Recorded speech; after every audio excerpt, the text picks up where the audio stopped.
G'day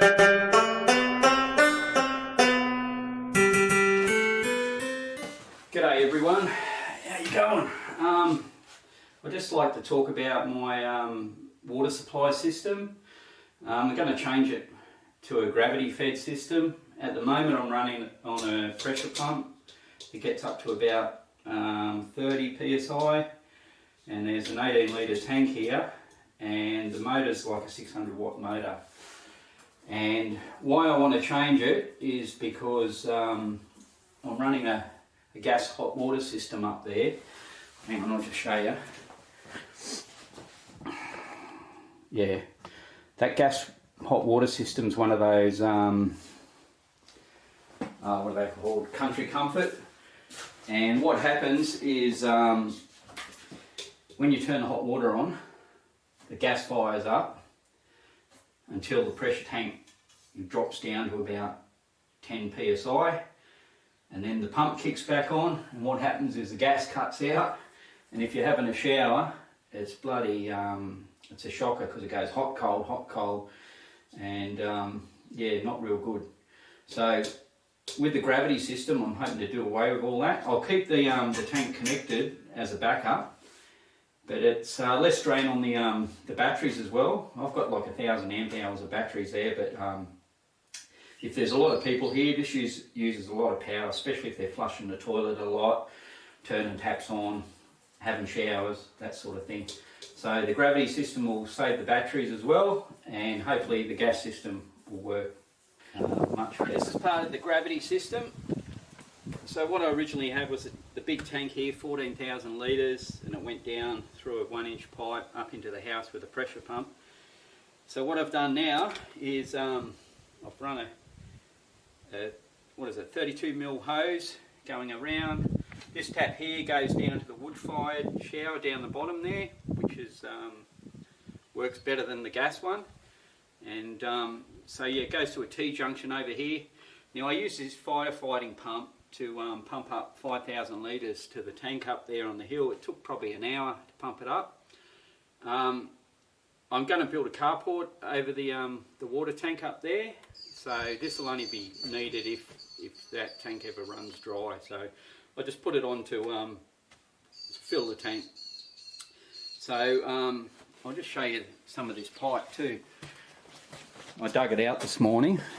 I dug a small trench. It's only like probably 250 deep. I put sand over it on the driveway part because what you can get is when you're driving over a hose repeatedly for a long period, the gravel actually puts pinholes in the plastic pipe. So a bit of sand around it won't hurt. So it goes all the way up the hill up there, and about 100 metres up the hill is the water tank.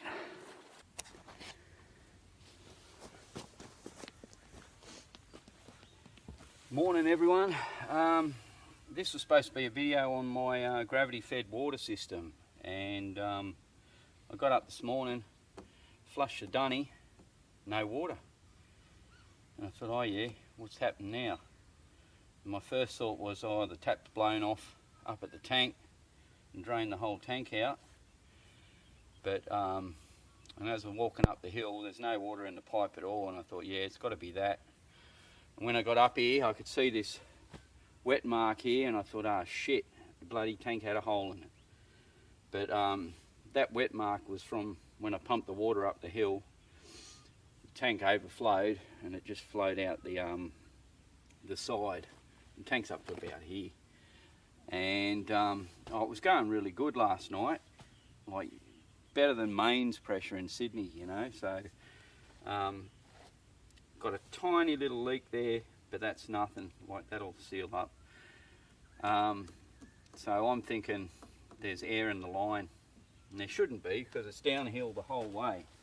There's no flat spots, so I've either got to buy a 50 mil coupling with a T-joint in it and put a tap outlet in it perhaps. And one thing I noticed too is the hose has shifted a bit. Luckily I wired it onto the tree here and a few other spots down there, because I probably would have tore that out. Just the weight of the water in it, I think. Alright, so I'll give you a walk around with the tank. So what I plan to do is I'm going to put a carport over this. So you look in there, plenty of water. Right, come down the hill, there's a 50 into 32 coupling there. No leaks on that. So, but what I'll do is I'll try and I'll pump some water up again. Hopefully that'll get the air out of it with a bit of luck. But I'd say this is going to be an ongoing problem if I don't have a valve in it. Righto. I think I've purged it all. I'll just fire it up, see how it goes. That's good pressure. Better than Sydney. Good stuff. I think I might put a relief valve in that line though, just in case. But I reckon it might have froze last night, the poly pipe. And that's the sun's come out now and cleared it. But we'll see as the day goes on.